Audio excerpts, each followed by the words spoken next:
kesusahan hidup semasa zaman pemerintahan Jepun serta semangat mahu berkhidmat untuk negara tercinta mendorong Allahyarhamah Sariah Ali menyertai perkhidmatan pasukan polis wanita 65 tahun lalu. Berasal dari Parit Kazi, Muar, Johor, beliau yang berusia 22 tahun ketika itu adalah seorang daripada 54 orang yang lulus untuk pengambilan pertama pasukan polis konstabel wanita yang dibuat setahun sebelum negara mencapai kemerdekaan. Beliau ketika itu mengikuti seorang rakan sekampung yang mendapat surat tawaran menghadiri temuduga mata-mata polis di Mantin, Negeri Sembilan. Masa temuduga itu ada 5 orang termasuk makcik, tetapi di akhir temuduga itu 4 lagi termasuk kawan sekampung makcik tidak berjaya. Makcik berjaya kerana kesihatan baik, mata tak juling dan ada kemahiran bercakap. Kata Allahyarhamah ketika ditemui bernama di rumahnya pada 2017. Ayah Sariah yang dikenali dengan nama Ali Gagah meninggal dunia sewaktu beliau berumur 8 bulan. Selang seminggu selepas sesi temuduga, Sariah menerima surat tawaran rasmi untuk jawatan konstabel polis. Tanggal 1 Ogos 1956 membuka lembaran baru dalam kehidupan anak kelahiran Johor ini apabila meninggalkan kampung halaman untuk menjalani latihan di pusat latihan polis wanita di High Street, kini Jalan Tun HS Lee, Kuala Lumpur. Berdasarkan sejarah awal penubuhan pasukan polis wanita, usaha pengambilan polis wanita bermula pada zaman darurat 1948. Pada tahun 1955, ada pengambilan 7 orang polis wanita untuk pangkat inspektor dan kemudian pada 1956, pengambilan pertama seramai 54 orang anggota polis wanita berpangkat konstabel dibuat. Untuk 54 orang perintis pasukan polis konstabel wanita, rata-rata usia mereka dalam lingkungan antara 18 hingga 23 tahun. Mereka dipecahkan kepada 3 lokasi latihan iaitu Kuala Lumpur, Pulau Pinang dan Ipoh, Perak. Setiap lokasi ditempatkan 18 orang. Majlis pentauliahan anggota konstabel wanita itu disempurnakan oleh Tunku Abdul Rahman pada sekitar Mac 1957. Memetik kata-kata Allahyarhamah pada 2017. Selama 6 bulan dalam tempoh latihan, pelbagai pengalaman yang dilalui.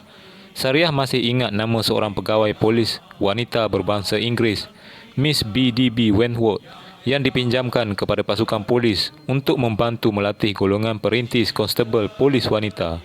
Pengambilan mata-mata khas wanita atau WPC mendapat sambutan yang begitu baik kemudiannya, terutama di kalangan mereka yang tinggal di luar bandar. Sebelum penubuhan polis wanita, tugas ini sebelumnya digalas isteri polis serta orang awam yang dilantik sebagai pegawai pemeriksa wanita. Sariah turut berkongsi kenangan memulakan tugas di bahagian cawangan trafik dengan gaji bulanan RM99.90. Ketika itu selain tugas menjaga lalu lintas. Beliau berkata keadaan jalan raya pada waktu itu sangat menyenangkan kerana tidak banyak kenderaan berbanding zaman sekarang. Allahyarhamah turut bertemu jodoh di tempat kerjanya dengan suaminya, Kamaruddin Muhammad Nordin, juga seorang anggota polis trafik yang bersara pada usia 54 tahun. Suami Sariah meninggal dunia di Makkah pada tahun 1983 pada usia 55 tahun. Banyak kenangan manis Allahyarhamah sewaktu berkhidmat selama kira-kira 25 tahun sebagai anggota polis. Dalam tempoh perkhidmatan itu, selain bertugas sebagai polis trafik dan di balai polis, beliau turut bertindak sebagai menjaga, pesalah dan pengirim polis. Memetik pengalaman Allahyarhamah, beliau pernah bertugas pada malam ambang kemerdekaan di Padang Kelab Selangor, kini dikenali Dataran Merdeka. Menurut Sariah, malam bersejarah itu tidak mungkin dapat dilupakan kerana dapat menyaksikan sendiri upacara menurunkan bendera Union Jack, menandakan berakhirnya penjajahan British di Tanah Melayu dan lahirnya sebuah negara baru yang berdaulat. Pada malam itu, beliau ditugaskan mengawal trafik di Padang Kelab Selangor.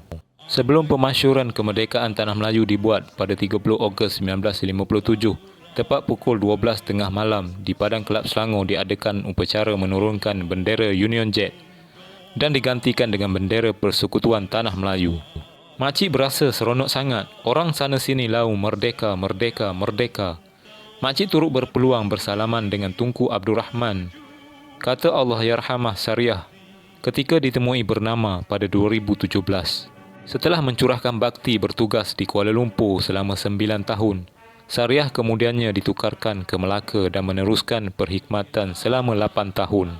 Dari Melaka, beliau berpindah ke Teluk Intan sehingga bersara awal pada 1982. Allahyarhamah Sariah Ali menghembuskan nafas terakhir pada 11 Mac 2019 pada usia 85 tahun di kediamannya di Teluk Intan, Perak. Sekian.